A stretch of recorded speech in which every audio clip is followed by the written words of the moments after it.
Assalamualaikum. I'm Nareen Askar, lecturer biology, HED Punjab. Today I'm going to discuss about human excretory system physiology.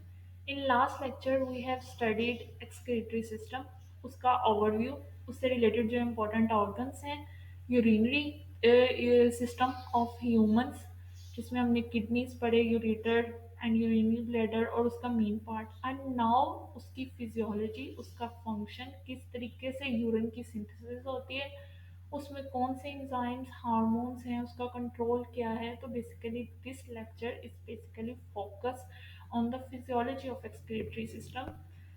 So let's start with kidney. Basically we all know the basic urine की जो synthesis के लिए तीन main mechanism है: filtration, selective reabsorption and secretion. And we will study in detail one by one. लेकिन यहाँ से जो इम्पोर्टेंट एमसीक्यूज आ सकता है वो है बेसिकली सिलेक्टिव रीअब्जॉर्प्शन और सिक्रीशन, ये किस पार्ट पे होती है नेफ्रॉन के।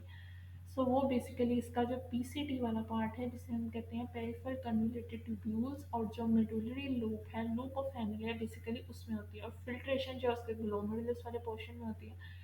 तो इसकी ये एग्जैक्ट लोकेशन से रिलेटेड भी एमसीक्यूज आ जाते हैं। एंड नाउ ब्लड की फिल्ट्रेशन कैसे होती है। हम we all know that glomerulus जो है वो रिच है डिफरेंट कैपिलरीज से, और उसी के ही अंदर बेसिकली इसकी जो है वो फिल्ट्रेशन होती है।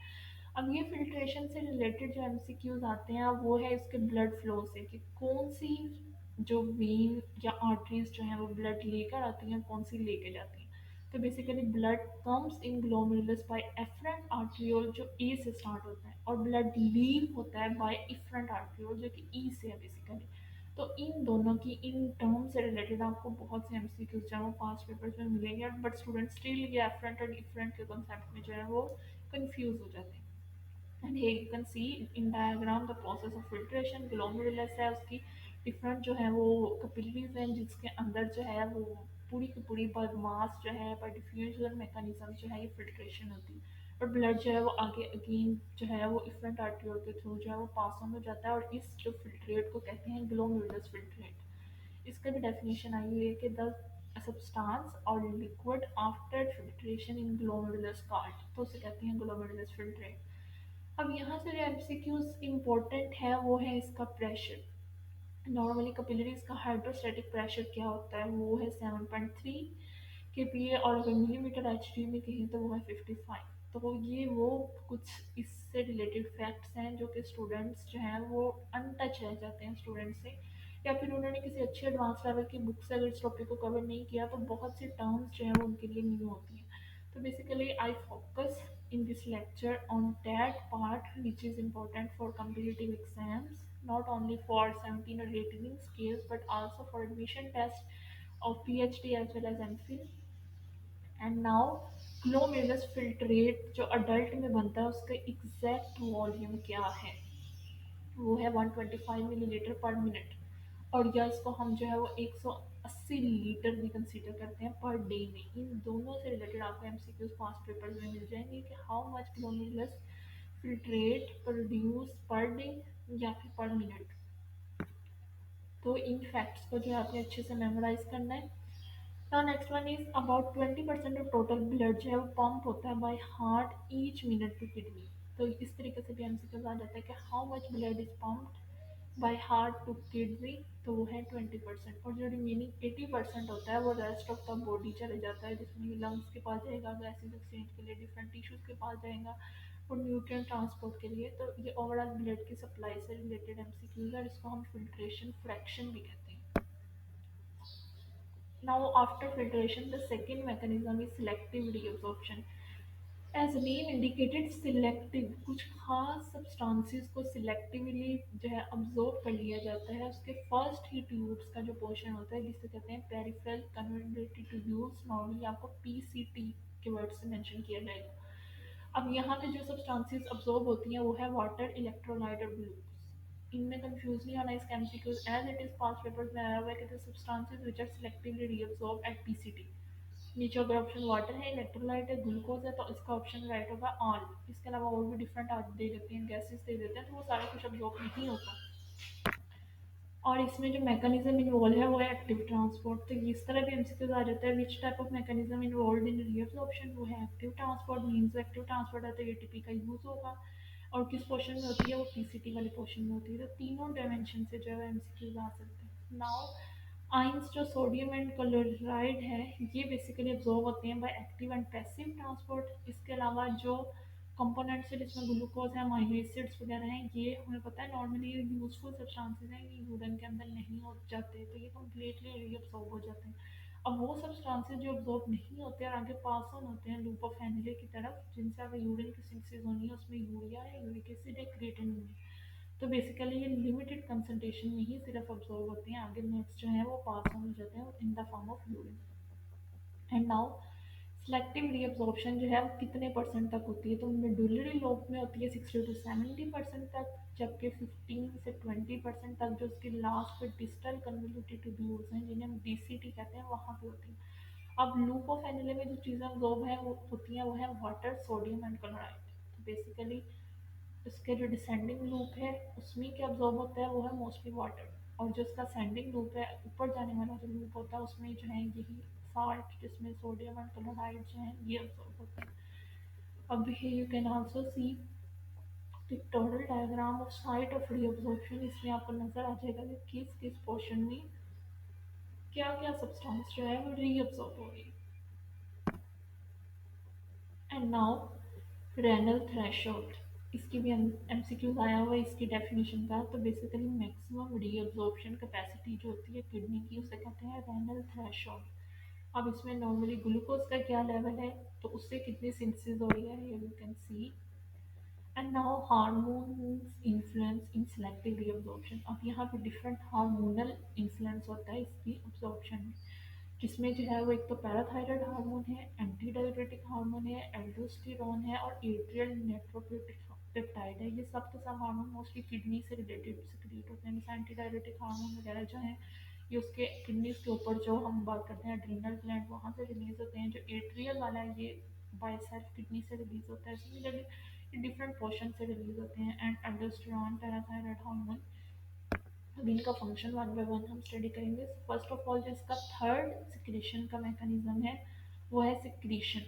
हमने सबसे पहले फिल्ट्रेशन पढ़ा, देन रीअब्सॉर्प्शन, नाउ सिक्रीशन। अब सिक्रीशन में जाहिर सी बात है, यूरिन की सिंथेसिस है तो उसके अंदर डिफरेंट आयंस होंगे, अमोनिया होगा, जो कि सबसे पहले हम बात करते हैं अमोनिया ही बनता है या अमोनियम आयन बनता है, वो आगे फर्दर लीवर के थ्रू जो है वो यूरिया में कन्वर्ट होता है, और फिर आगे यूरिया की सिंथेसिस होती है। अब इस सारे के सारे को हम कहते हैं पेरिट्यूब्यूलर कैपिलरी नेटवर्क। जो डिफरेंट ट्यूब्यूल्स का नेटवर्क होता है, वहाँ पे ये सारी सब्सटेंसेस रिमूव होती हैं, जिसमें हाइड्रोजन है, क्रिएटिनिन है, डिफरेंट ड्रग्स हैं।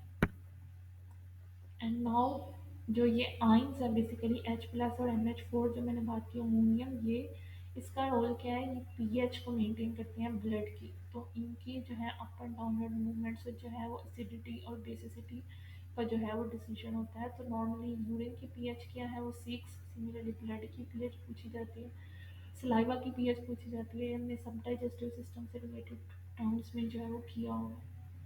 तो ये यूरिन की, सलाइवा की, इसके अलावा ब्लड की पीएच, इन तीनों से एमसीक्यू जो है पास्ट पेपर्स में आए हैं।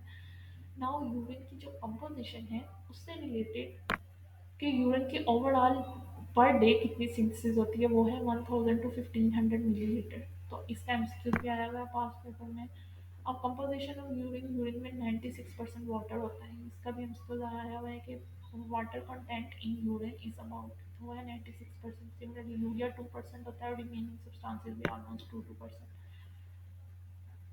एंड नाउ कंट्रोल, ये मोस्ट इंपॉर्टेंट वन है कि यूरिन की जो सिंथेसिस है उसमें जिनसे हार्मोनल कंट्रोल है, वो है एडीएच।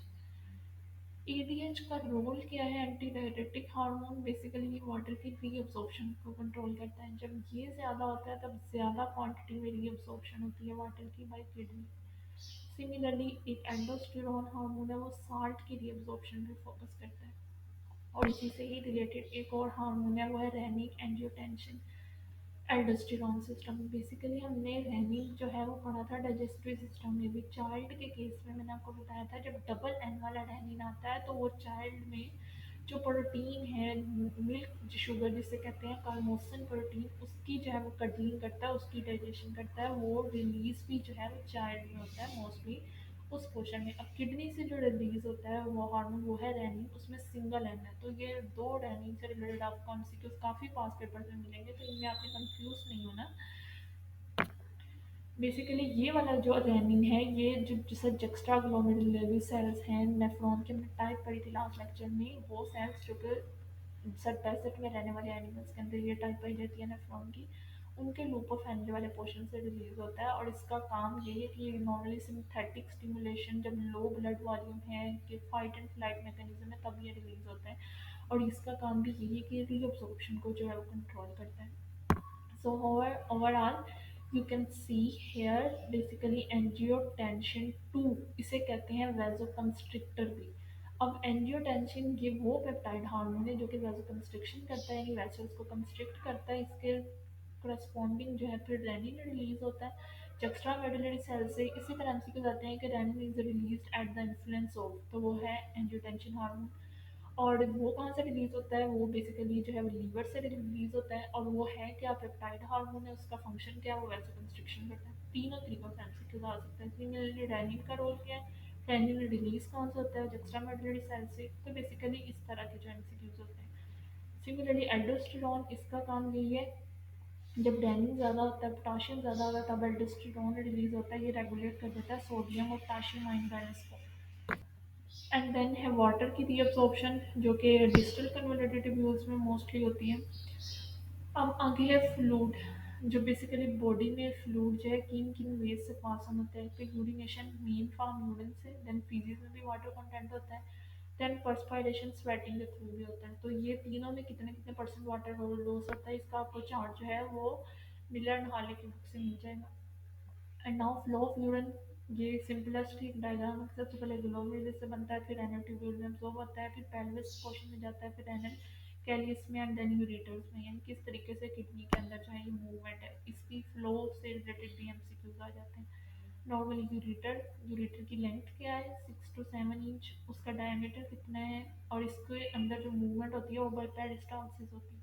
स्टूडेंट्स को ये नहीं पता होता, वो पेरिस्टालसिस मूवमेंट को जस्ट डाइजेस्टिव सिस्टम से रिलेटेड कंसीडर करते हैं, लेकिन ये यूरेटर के अंदर भी जो यूरिन की मूवमेंट है ये भी बेसिकली पेरिस्टालसिस के थ्रू ही होती है। तो ये अगर इस तरह से क्यों आ रही है, the mechanism which involve in movement of या passage of urine in ureter is.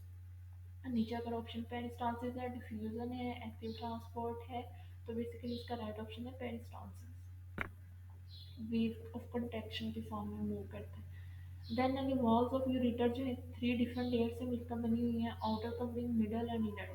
Outer इसकी फाइब्रस टिश्यू है, मिडल इसकी मसल लेयर है, और इनर इसकी म्यूकोसल लेयर है। तो ये 3 लेयर से भी एमसीक्यूज आपको पास पेपर में मिल जाएंगे। नाउ यूरिनरी ब्लैडर, हम यूरिनरी ब्लैडर से रिलेटेड भी कि इसकी कैपेसिटी कितनी है, 300 to 400 मिलीलीटर तक यूरिन को ये स्टोर करता है। इसके अलावा जो है ये ट्राइगोन शेप है, यानी इसकी शेप क्या है, ट्रायंगुलर शेप। तो नॉर्मली इसी से ही एमसीक्यूज आते हैं। और इसकी भी जो 3 लेयर्स हैं मसल्स की, आउटर इसकी कनेक्टिव टिश्यू है, मिडल इसकी स्मूथ मसल है, और इनर इसकी भी म्यूकोसा लेयर है। और यहाँ पे जो है स्फिंक्टर्स होते हैं।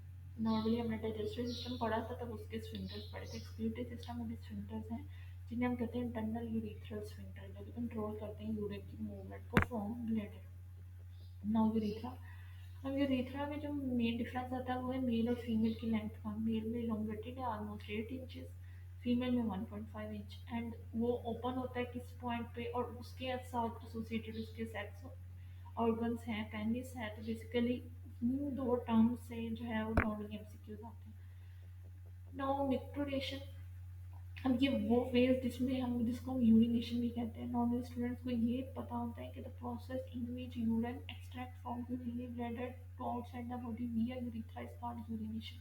लेकिन इस प्रोसेस को हम मिक्चुरेशन भी कहते हैं, ये बहुत से स्टूडेंट्स को पता नहीं होता। और लास्ट टाइम एमसीक्यू इस डेफिनेशन का ये मिक्चुरेशन के नेम से आ गया था। तो इस वजह से जो है इसका आपको पता होना चाहिए। इसके अलावा इसके कुछ फेजेस हैं, दिस इज एडिशनल एमसीक्यूज और एडिशनल इन्फॉर्मेशन, जिसमें एक स्टोरेज फेज है, एक वार्डिंग फेज है जिसमें स्टोर होता है, और सेकंड वन जिससे रिलीज होता है। Now MCQs relevant to Physiology of excretory system. First one is a fall in glomerulus filtrate activates. जब ग्लोमेरुलस फिल्ट्रेट जो है वो फॉल होता है तब क्या चीज़ एक्टिवेट होती है, वो है जक्स्टा ग्लोमेरुलर सेल्स, और वो रिलीज कर देते हैं रैनिन। जैसे ही फिल्ट्रेट कम होता है इसको रिलीज कर दिया जाता है ताकि रैनिन अगेन जो है वो फिल्ट्रेशन के प्रोसेस को फास्ट कर सके। Now next MCQ is which one of the following is also known as antidiuretic hormone? So ADH को vasopressin भी कहते हैं, ये एमसीक्यू भी 5 पेपर में आया हुआ है। Now next MCQ is what is the content of glomerulus filtrate? तो glomerulus filtrate का content क्या कहलाता है? उसके अंदर यूरिया भी होता है, ग्लूकोज भी, salts and water. And now the next MCQ is the normal value of GFR. तो ये हमने पहले पढ़ा है, उसका वॉल्यूम कितना होता है इस फिल्ट्रेट का, वो है 125 मिलीलीटर पर मिनट। इसके अलावा 180 मिलीलीटर पर डे, ये दोनों ठीक है। इसके अलावा इसका अगर बोथ एंड बी ऑप्शन हो तो वो भी आ सकता है। Now, what is used as an osmolyte in human beings to increase medullary intestinal osmolarity during urine concentration? So basically osmolyte को बैलेंस करने के लिए यूरिया का मेन रोल होता है। ये नॉर्मली इस टाइम से बता देते हैं कि विच सब्सटेंस मेंटेन करता है osmolyte, वो है यूरिया। और अगर शार्क के अंदर पूछा जाए उसमें ट्राईमेथाइल अमाइनो ऑक्साइड TMAO, ये स्पेसिफिक है उनकी जो है वो प्रेशर को मेंटेन करने के लिए, osmolyte को मेंटेन करने के लिए। Now the next MCQ is which of the following factors contribute to the formation of concentrated urine? So concentrated urine तब बनता है जब low level of ADH होता है, क्योंकि ADH जो है वाटर की रीअब्सॉर्प्शन का से रिलेटेड है। Now which one of the following hormone reduce blood pressure? Normally blood pressure का वाटर की रिअब्सॉर्प्शन के साथ एक बहुत इंटरलिंक्ड मैकेनिज्म है, उसी की डिटेल मैंने यहाँ पे ऐड की हुई है कि ये जो सब्सटेंस है, ये जो हार्मोन है जिसे हम एट्रियल नेट्रेटिक फैक्टर कहते हैं, ये बेसिकली ब्लड प्रेशर को रेगुलेट करता है। लेकिन ये वाली जो सब्सटेंस है ये रिलीज होती है बाय हार्ट, हार्ट के एट्रियम से रिलीज होती है, इंक्रीज करती है ब्लड प्रेशर को, और ये जो है रिड्यूस कर देती है सोडियम एंड वाटर की रिटेंशन को, और इससे रिलेटेड जो है फिर वैसोडाइलेशन हो जाती है। इसी का ही कोरेस्पॉन्डिंग जो मैकेनिज्म है वो जिसमें हमने बात की थी एडीएच की, एंटी डायरेटिक हार्मोन, वो जो है परमिएबिलिटी को इंक्रीज करता है वाटर की, इसकी वजह से बीपी राइज हो जाता है। तो इन दोनों फैक्टर्स में जो है वो कंफ्यूज नहीं होना कि जो ANF जो एट्रियल नेट्रेटिक फैक्टर है ये भी ब्लड प्रेशर को इंक्रीज करता है, लेकिन ये तब इंक्रीज करता है जब वो सोडियम और वाटर रिटेंशन को कम कर देता है, क्योंकि इससे वैसोडाइलेशन हो जाती है। जबकि एडीएच जो है ये वाटर को बीपी को तब राइज करता है जब वाटर की परमेबिलिटी को भी इंक्रीज कर देता है, और एल्डोस्टेरोन जो है वो सोडियम आयन की परमेबिलिटी को इंक्रीज करता है। तो ये इनमें लिटिल बिट डिफरेंस है। Hope you can get my point. So wish you good luck for your preparations and stay connected for upcoming lectures.